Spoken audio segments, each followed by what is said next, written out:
เสร็จเลยมันได้อีกได้อีกเนาะหัวต้องได้ช่วยอย่างข้าเจ้าเนี่ยลงแล้วพอจอยเด้อพอจอย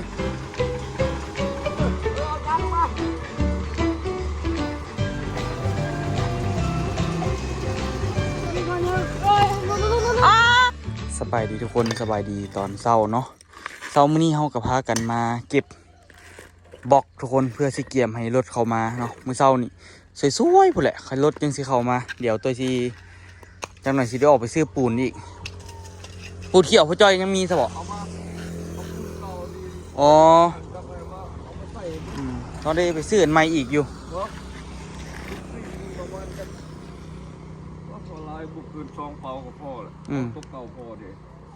เอามาเพื่อได้ก็ได้เอาจัก4-5 เป่าได้ก็ได้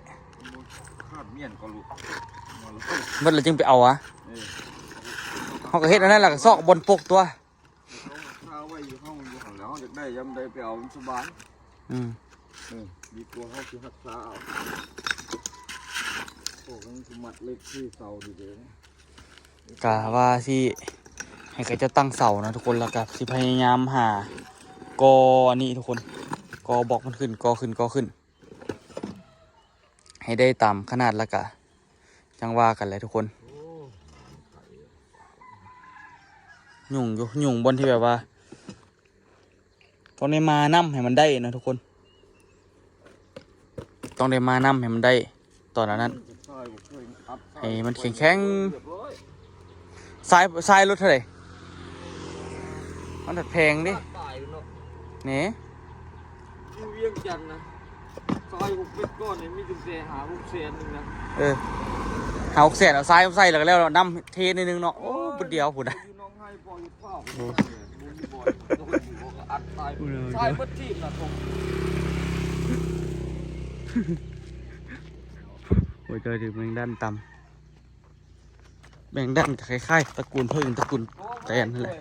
ฮะไอ้พอไปค้นกลัวบึงก็บางเถื่อเขามีทรายเปื่อนทรายนั่นนะ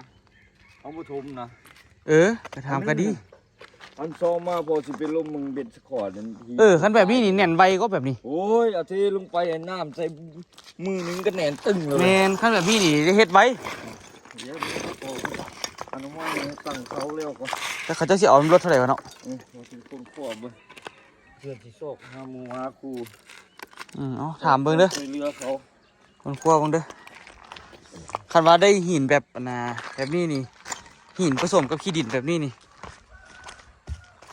แข็งไว้อันนี้เขาจะเอาไปปูทางอันนี้นะว่าสั่นรองพื้นอันนี้นะหลังจากเขาปูอัดลงไปรองพื้นสั่นหนึ่งเขาเบสคอร์ดเบสคอร์ดเขาเอิ้นอันนี้เบอร์นึงอันนี้ของไผ่นี่ของพ่อมีตัวพ่อมีมาเห็นยังมาทมมันนี่แหละเขาเดินบ้านมันนี่แหละต่ำเป็นหัวกงหมดละโอ้ทางนั้นจะซีเรียลหรอทางนั้นคุณมันยังบนทันกอเถอะแต่ตอนทำว่าเริ่มแทกเริ่มอย่างกระเจ้ากับกอจนดินถมดินละมันก็เขาก็เลี้ยวไว้ก็อยู่แต่ว่าดินแบบนี้มันสิแพงติหัวจอยแบบนี้สิแพงติแต่กระเบิ้งว่ามันสิแพงกว่าซ้ำใดนี่ตัวนี้นี่มาใส่นี่โอ้คักแท้งบกันสิเบิดละงบกันสิแจบละงบเบิดละก็ได้โจก่อนมีใครได้มีไม้มีอย่างพวกนี้มันก็พอสวยได้อยู่พอได้เห็ดโค้งหลังคาถ่ายอยู่พวกโค้งกับตัวกระสีใส่ได้สั่งกระสีเก่าเลยแหละทุกคนซื้ออย่างมาติดเอายูเครนแม่มีแบบคือลวดกลัวอ่อนนะใส่กับไฟจอดเอานะรุ่นใหม่มันดอกไม้จอดสังกะสีนี่คือนะเอาที่ลงมาจอดเบิดเลยเรียบร้อยจังว่าคุณนี่บ้าใหม่คือบอกยิงซิลิโคนเนาะโอ้ยซิลิโคนเอาตรงนี้จอดมันก็ดีกว่าแท้จอดเอาตัวไหนจอดเอาอันฟูยิงเอามันไม่ทูบดิ ยูเฟสเขาโฆษณาขายอย่างไรดีนี่มันสู้เขาหล่อเป็นแทงก็แทงกลัวนี่นะโอ้นี่ก้อยนี่มาค้างไปแจ๊ดใส่เปื่อยใส่เลยนะมันมีเต้าหู้ของลูกแค่ง่าย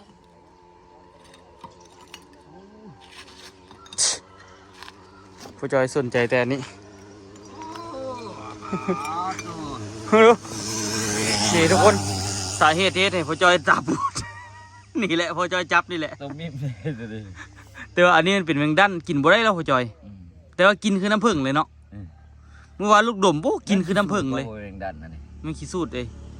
นี่น้ำวนมาเลยหวานเหรอน้ำวนนะดิมันนี่ก้อนหวานก็ไม่อยากกินแล้วเอาทงยางไปซุกของมันนะข้างมันผู้จอยสิไปแก้แค้นคืนเหรอ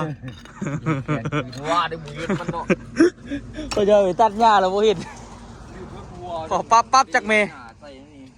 ได้ถึงจากตู่ผู้จอย3 ตัว3วะปัดแลนเลยวะโอ้โหแลนตกป่ายลงในตู่ทุกคนอันนี้ก็แข็งแล้วดิอึ๊บแข็งเตอะขุมมันนี่ก็ได้บัดซีเฮ็ดเอาลงก็ได้อนามัยเพิ่มอีกนิดนึงเซ็ตเลยมันได้อีกยับอีกนิดนึง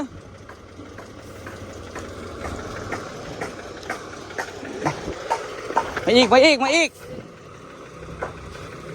กนิดนึง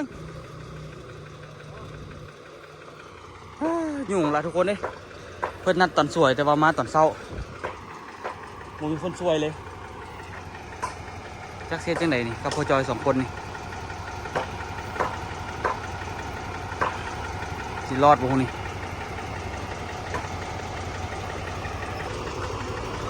จักเสียจังไหนมันเพียงแล้วเขามันยากบนรถเข้ามาบ่ถึงนะทุกคนรถมันเข้ามาบ่ได้ฮอดเพราะว่ามันเป็นเลยนะนี่รถมันเข้าบ่ได้ก็คือสิได้เข้าซ้ำที่ได้แหละมันสิมีบางเสาที่มันเอาเข้าบ่ได้ก็ยุ่งอยู่บนคนสวยเนี่ยเมื่อยมันจะพิษนัดนี่นะโอ้ซื้อจังไหนของเบิ่งก่อนเนาะโอ้ว่าต้องได้ช่วยอย่างเขาเจ้าเนี่ย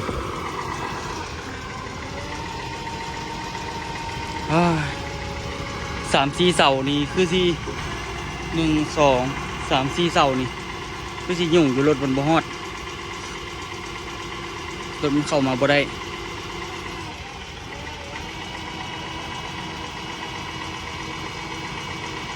แต่การที่ให้เขายืดมาจนแบบซ้ำซ้าที่เขายืดมาได้เห็นแล้ว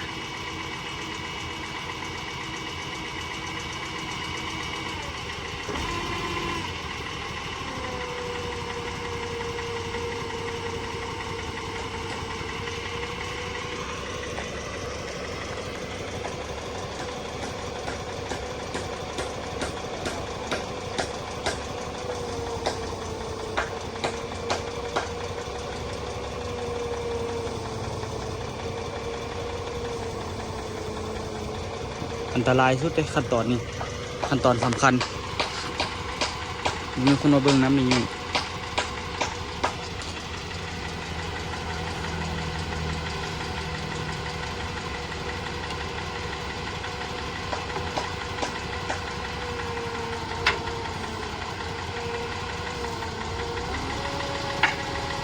ยุ่งอีหลีอันนี้เสาน่าจะเสา3.50 เมตรเนาะ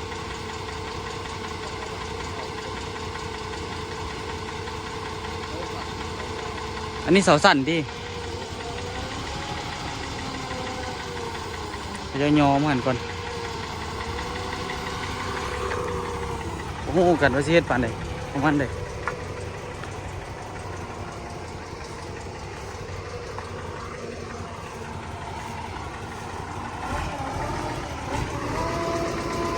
เดี๋ยวนี้ยังได้อยู่เนาะ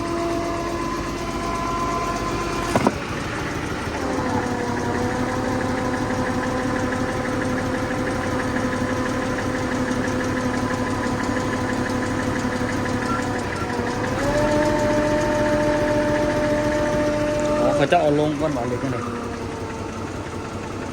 มันอาจจะติ่งกันแล้วเขาจะเอาลงก่อนสบายอยู่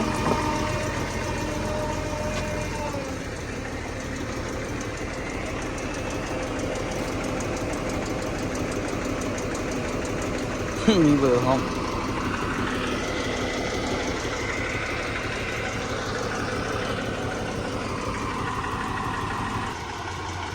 ลงแล้วพอจอยเด้อพอจอยมันต้องได้บิดต้องอย่างไปทั้งใดวะอันนี้เสา4 เมตร 50เนาะอู้เข้ามารถบนตรงย่าน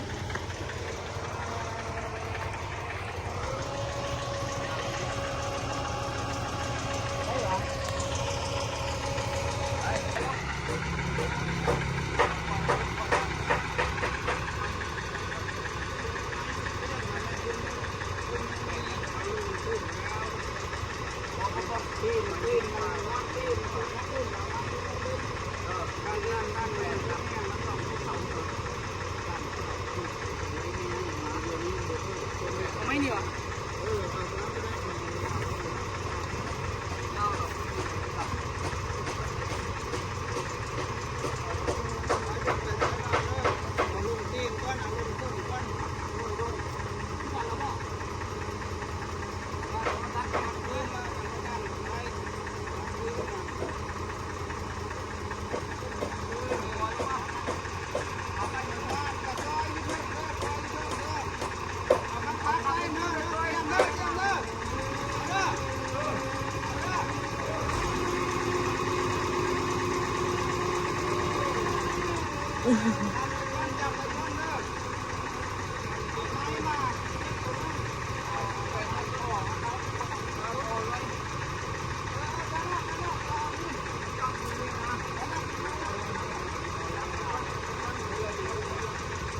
เอานี่ก่อนอ่ะ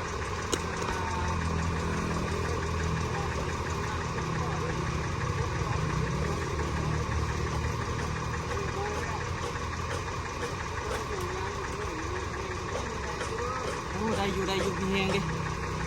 ใจอยู่ว่ามันทั้งนี้มันบ่ฮอด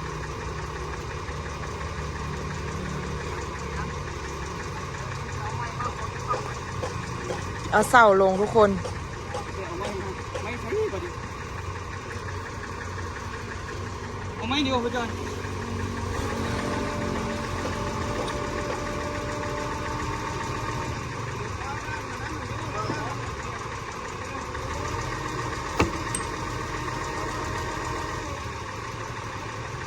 ข้างนี้ข้างบอกเลย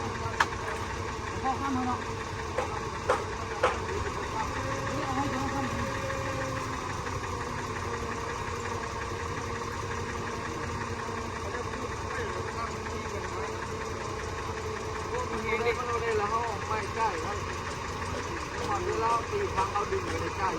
ีเมียที่แบบมึงเศร้านี่เขาเจ้าว่าที่ขุมนี่มันบ่ฮอดว่าขุมนั่นนี่อาจจะบ่ฮอดอยู่ไก่โพดทำรถของมันนี่ได้ใครได้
อู้นี่ยาในทุกคน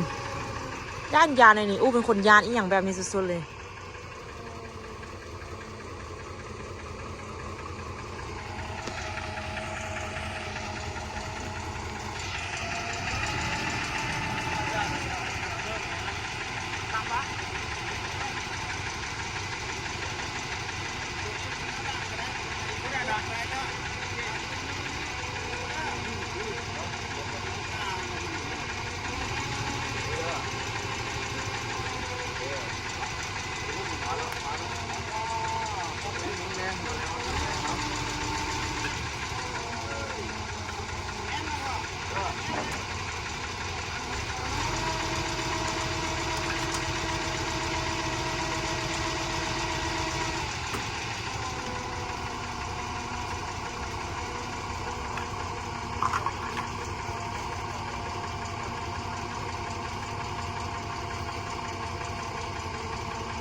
ดี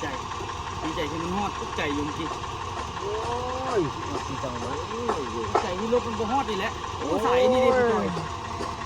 ย บอลมันเป็นยังสายมันยานได้ดิยกข้างก็ได้ มันคือฮอดอยู่อ่ะ อ๋อ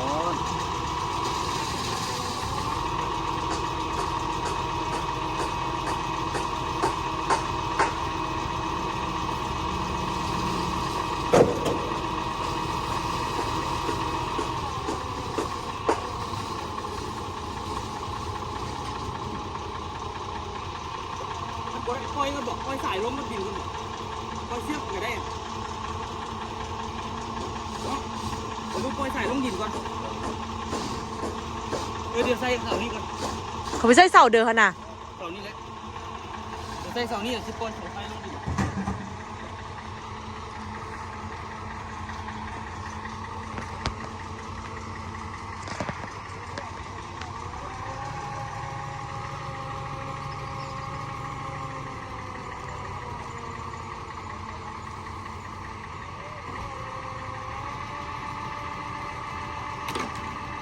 สายไฟสายไฟ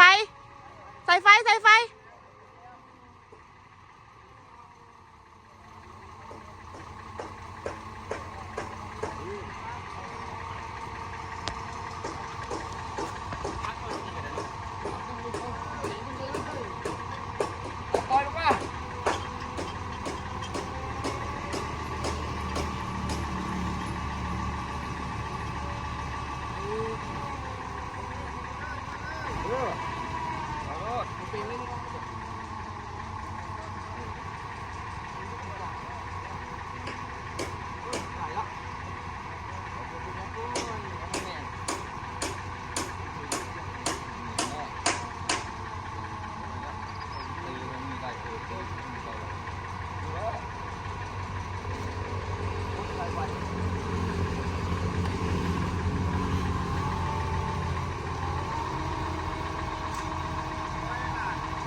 เอาต้นที่ได้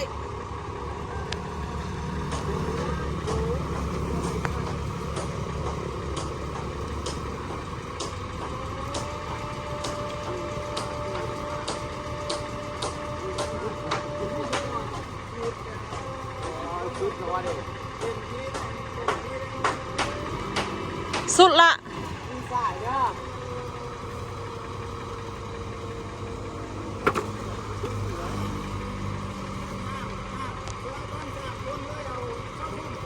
ตัวห้ามกันไหม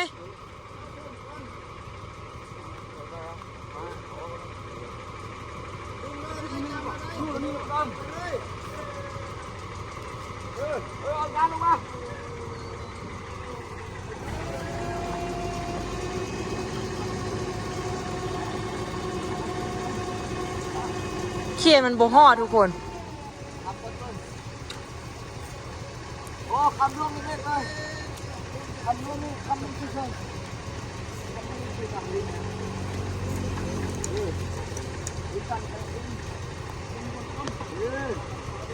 ความโกงเรื่องอะไรนะฮะเรื่องรู้มันรู้นะไม่ได้หรอก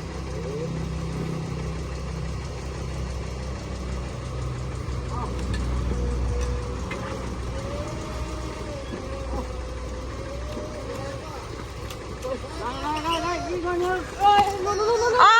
อ้า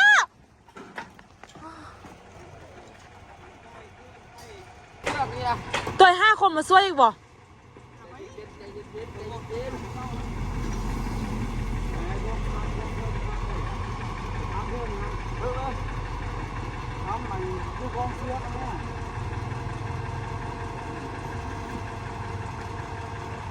โอ้ทนเบิ่งต่อบ่ได้ละ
เพื่อกระเบื้องนี่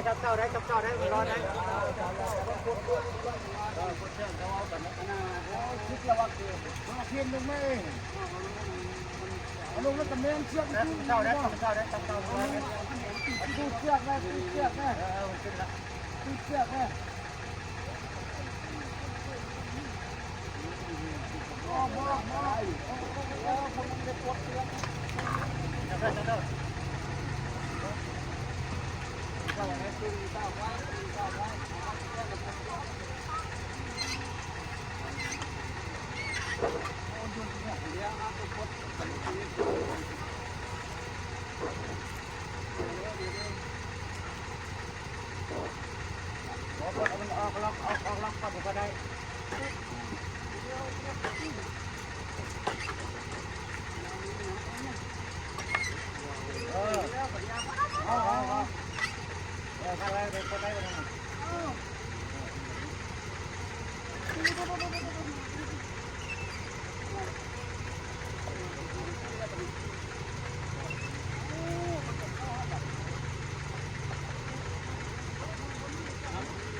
ดีตายเลยเนี่ยค่ะถึงอะไรอ่ะเนี่ยเอ้ยจะขัดซ้อนแล้วเนี่ยนี่จะออกแล้วจะเอาลงกันก็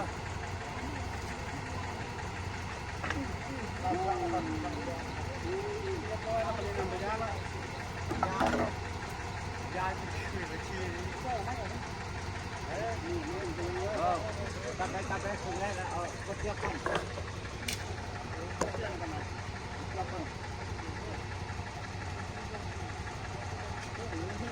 ในบ้านนะผมมีขึ้นห้อยเนี่ยมันก็เลยไปถึงน้อยความ50ก็ได้หรอก50ก็ป้าเลยคนหนึ่งเอามาได้1 2 3 4ได้4เสาละ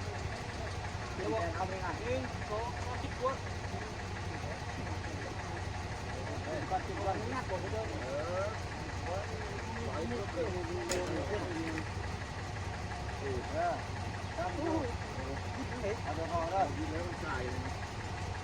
ายพอแม่ตายพอโบแล้วเราให้มันจู้กันนะเราจะให้มันจู้กันแม่ให้มันจู้จะให้แฟนเอาแม่เอาเถอะนู่นทางน้องนู่นทางนู่นทางมันจู้จะเขาเอากันมันเอาไปให้มันอยู่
เดือนนั้นเดือนโหดยังไงนะรู้เห็นตัวปัญหาเลยปัญหามันรู้ที่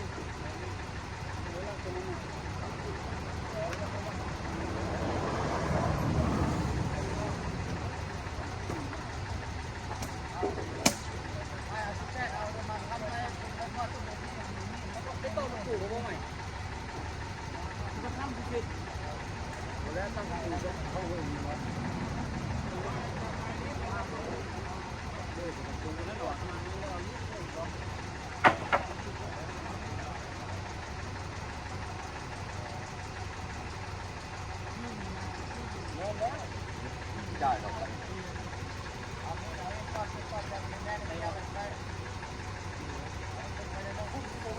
ับ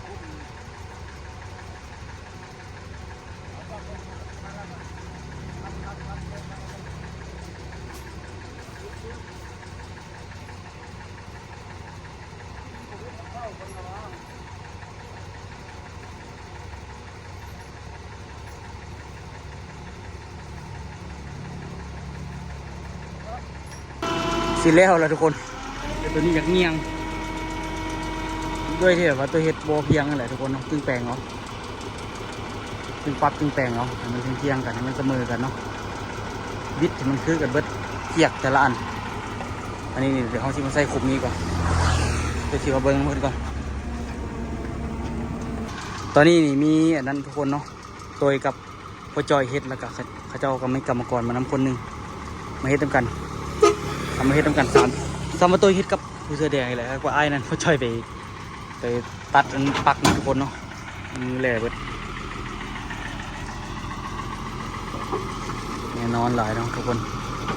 พัดไปตามต่อนี่ซะเว้นเนี่ยได้อยู่โอเคที่แล้วแหละทุกคนตั้งเสาเนาะ